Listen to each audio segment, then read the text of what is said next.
guys, welcome back to the channel. I am Samantha and I am the Luxe wife. I'm so excited because anytime you see me sitting in this chair, we're about to have some good old sit down chit chat conversation going on, okay? I shared on the YouTube community tab as well as on my Instagram stories a few weeks ago to drop some questions, anything you want to know. It can be personal, I did not care. Just drop some questions that you would like me to answer and I will film a Q&A. So here we are. I decided, I want to go ahead with 6 months into YouTube and I just want to get a little bit more personal with you guys. And in order to do so, y'all gotta talk to me and I gotta talk to y'all. So that's what we're doing. I have my little notebook here so that way we can go ahead and get straight into the questions. If you're new here, you definitely want to go ahead, hit the subscribe button, go ahead. Also drop in the comments for me, hey girl, I'm new here. And hit that notification bell. And if you're not new here, welcome back. So guys, without further ado, let's go ahead and let's get straight into the video. I know a lot of these questions are some questions some of you guys probably want to know and you didn't get the opportunity to ask, or maybe you just been like a little scared to ask. I get it. So I'm going to answer them all for you. Every question that I got asked, I'm answering every single one of them. So let's go. The first question was, how did you meet your husband? I met my husband basically 14 years ago. I used to work at the jewelry store Zales. If you're not familiar with Zales, it's just like Jared's, Kay's, a jewelry store, and it was in the mall. And I was working, and I remember this day like it was yesterday. I hate to put all of my personal business out there, but here we are. The day I met my husband, I said specifically I did not want to meet anyone else in the military because I have already had my past encounters with men in the military, and I just was like, no, we're not doing this to ourselves. We're not breaking our own heart again, okay? We're not doing that. And the day I said it, it was a Sunday, and it was the day that I met my husband. He walked into the jewelry store with a friend, and he was stationed where I was in South Carolina. We just kind of hit it off. He started talking to me and he told me he had a birthday coming up, and he was like, I want to take you out for my birthday. That's all I needed to hear was food, right? That's Samantha. And the rest is history. We started basically dating from that moment on. Within 2 weeks, he was pretty clear of what his intentions were. His intentions were to get married and to have children and to start a family. And he was pretty straightforward and direct. I'm not playing games. This is what I desire. This is what I want. Making you my wife would be it. I remember him singing that. And most people, it would probably scare them away hearing someone say that so soon. But I take it as a challenge. Like, if you're a man on your word, you're going to stand on your word. Then, And a year later, we were married. And here we are, 14 years together, 13 years married, 2 beautiful children. I just can't believe it. Just from a few moments being at work, and the rest is history. So that rolls into the next question is, do you want more children? Baby, we're done. We're 2 and done. My husband came from a very big family. I came from a smaller family. So when we both agreed when it came to children, we both said we felt like 2 would be a great number. That's because even thinking on a smaller scale, not thinking on a rich, wealthy scale. Now, of course, we all desire to be wealthy. We just said 2 is a perfect number to maintain a family, to give them the desires of their heart and still be able to take care of each other and enjoy life. So we said 2 kids. And I think now that I am like in my 30s and we have our 2 children, baby, 2 is expensive. I wouldn't just have 1 because obviously we're not all, at some point we all want to be 100 and gone, right? And I want our children, or I wanted my daughter to have someone else. So that's why, of course, we always said if we have one, we have to have another one because they can have someone. I already know, I think the sad part about me not wanting to have any more children is that our children, they don't even have the same luxuries that we have as children. And this is what I mean by that. When we grew up, we have our grandparents, we have so many cousins and things of that sort, uncles and aunts. And unfortunately, because my parents were significantly older when they had me, my siblings were way older, my cousins were way older, I didn't really have anybody to play with, but I still had other family members. I no longer have my grandmother. I don't have my grandfather. I don't have an uncle. I don't have my father. So them having that same village that I had when I was growing up is pretty much non-existent. On top of the fact that we are military and we don't even see the rest of even like my husband's side of the family, like in-laws like that. So it's just so hard because everything my husband and I do is like we have to create a village for them. And it's exhausting trying to, you guys know, trying to create a village. You got to create things for them to constantly do because they don't have those cousins' house that they can go to and grow up and say, I grew up with my cousins doing this. They don't have that opportunity. Sometimes it just makes me so sad knowing that they don't have that. They don't have my dad, you know, a grandfather's house to go play with.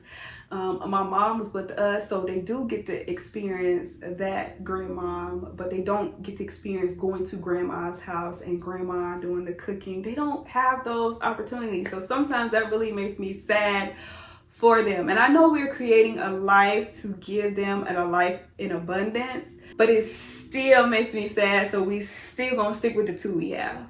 We're gonna stick with the two we have. So that's that. The next question is, what are my influencer goals? I feel like this is a big question. What are my influencer goals? Because I would say a lot, but at the same time, it's not a lot. My influencer goals is to influence you to become the better you. If that's becoming a better woman, if that's becoming a better wife, if that's becoming a better mom, those are ultimately the first and foremost. Because I can't just say, okay, I want to make money from doing this. Of course, we all do. But initially starting out, when we starting out, like, you have to be your authentic self. And authentically, those are the things that I desire. And as I grow into doing more of that and I grow into receiving opportunities to be able to give back and do, I just can't wait to get to a point where I'm hosting an event and I get to be able to handpick who I want to be there because you guys have supported me for so long along the way. Now, let's be honest. Yes, I do want to get to a point where influencing is my full-time career because I have been home not working in corporate America since 2016. It's been a long fight and I just had to have a warrior spirit and that's all. So I'm just... Since 2016, I have been at the forefront of my family. And 2016, no, we didn't have children, but of course I was there for my husband. And just like it now, it's my husband and my kids. And if I'm being honest, I don't want to scale back from doing that. I want to be able to have something that I can passionately love doing as well as receive an income from, but also continue to put my husband and my children first. Does that make sense? That makes sense. That makes sense. I know it does. And I know being able to serve them in return, I know the Lord is going to bless me in ways that I do not, even see right now. My mind is probably thinking small, but I know the good Lord is saying you need to be thinking big because I got some big plans for you. What keeps you motivated to film content on top of allowing us in on your life? Whew, this is hard. Filming content, the idea of it is easy. Having time for it is not always easy. Being consistent is not easy. Editing the work is not easy. But posting the work and having a community is priceless. It's priceless. on top of to have memories and something to look back on. I just take a look at a vlog I did over the summer, and I just looked at it and I was like, oh, look at my little family that I've been blessed with. Like, this is just so beautiful. And then I get upset with myself, like, Sam, you should have been documenting your life long before. And again, I wasn't monetized when I posted that vlog or anything like that. And heck, I'm not even making yet the amount that these YouTubers are making, and here I am still continuing to be consistent and show up, because again, if it's one thing I know, the Lord blesses consistency consistently, and if I do my part, I know He's going to do His. So continuing to go on is a promise to myself. It's something I valued, and I said, if I'm going to do this, it ain't about y'all. It is, but it's about me. And being able to say, Samantha, you haven't substantially done something for you in so long. You have been taking care of everybody else for so long. Take a moment and do something for you and what makes you happy. And this makes me happy. Is it hard work? Yes. Is life hard work? Yes. So it's nothing new. It's nothing new. You just gotta keep going. Next person asks, do you dress up every day as a stay-at-home wife, stay-at-home mom? No. But I do suggest you having cute nightgown, cute two-piece sets, cute athleisure. I like to shop at Target for some athleisure. I like to sometimes get my two-piece sets from like Walmart or Target. Something cute that you can still say, I look good and I still look put together. Even something as simple as this dress that I got from the Zara sale months ago for $8.99 or $9.99. I could take a shower, throw this on, fresh face, and I feel good. I feel confident. My husband come home, he don't have to see my hair everywhere. I'm not saying he don't sometimes. I'm not saying that. But what I am saying is I still feel fresh and I still feel put together. Now, of course, I do have to get up in the mornings, drop my daughter off at school, which is why I say I would suggest investing in some two-piece sets and things of that sort that you can just throw on and look put together, because my child, I know when I take her to school, I take her into the classroom every morning. But if you don't, obviously that's something else. But what if you got to get out the car and you got to go in? See what I'm saying? You got to at least look like something, right? So yeah, I don't always dress up, but I do try to always look nice, have nice robes, nice satin robes, just something to look nice in. You think we should make a video on like what to wear around the house as a stay-at-home mom or something like that? You think we should? I think we should. I think we should do that. Or maybe I could just add it into a snippet of another video or something. We could do something like that. Next question is there anything you miss about the civilian life? Because we've been a military family for 14 years at this point, I think the only thing I do miss is the freedom for my husband. I guess I'll say the freedom for me too. Here's the thing. When you get married to someone, you are forever a reflection of that person. Even me filming these YouTube videos, I am a reflection of my husband. Every time my husband goes out here to work, whether he has to do something at work, school-wise, whenever he's representing himself, he's representing our family. Anytime I do anything, I'm representing my family. So you always have to be cognizant about what you're doing all the time. And I feel like in the civilian world, because there may not be so many eyes on you versus the military world, that you have a little bit of a breather, a little bit of a refresher. You know, you don't have to like think about it so much. But because of that, I feel like I do miss a little bit. And then as my husband move up in like ranks, again, I just also feel like I just have to, there's a certain way that I have to like carry myself. But I am also a mom. I have a daughter and I have a son, you know, so I'm still going to carry myself a certain way regardless, because I am a representation of them. So I guess maybe just the freedom a little bit for my husband, you know, if he wants to go and do certain things to his leisure, because he can't always do that in his space now. But retirement come, we will be. Next question is, what are your favorite designer brands and why? I like Louis Vuitton, Loewe, Bottega. I like everybody. All right, let's just throw that out there. I like everybody. If I have a favorite, I think most of my pieces are from Louis Vuitton and Gucci. I just feel like Louis Vuitton, Hermes, Chanel, they just would stand the test of time. They just would stand the test of time.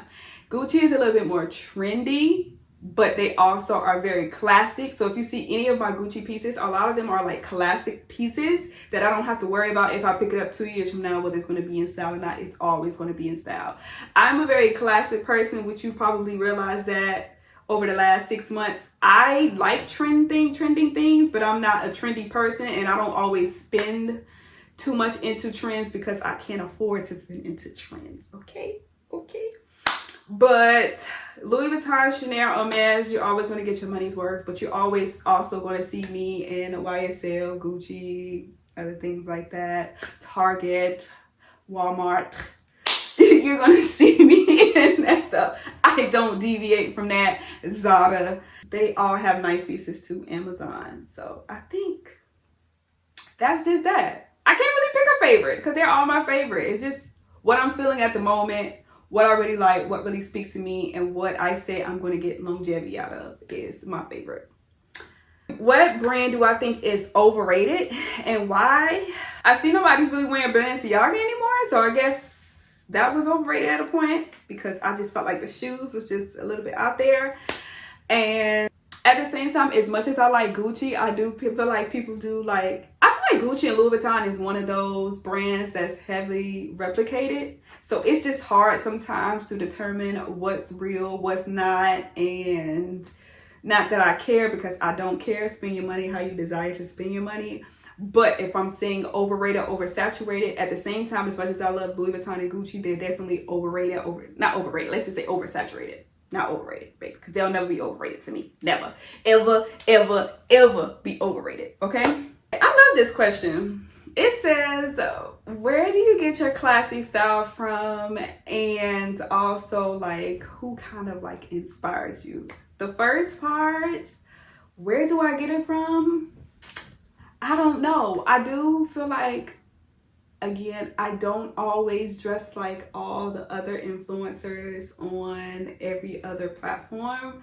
I do know that I have my own particular style, and I will always stay that way and have my own particular style. I do also know I'm very modest when it comes to a lot of outfits. I have something cut kind of like this V. I'll probably have something longer on my legs. If I have on some shorts, I'll probably have something more cover on the top. I don't know. I just feel like, again, I am also a mom, and I know that doesn't mean anything because we know that don't mean anything.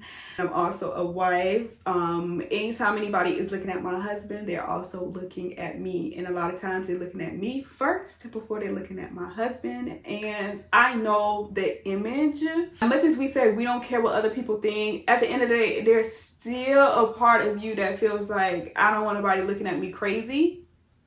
And that's me. I don't want nobody looking at me crazy.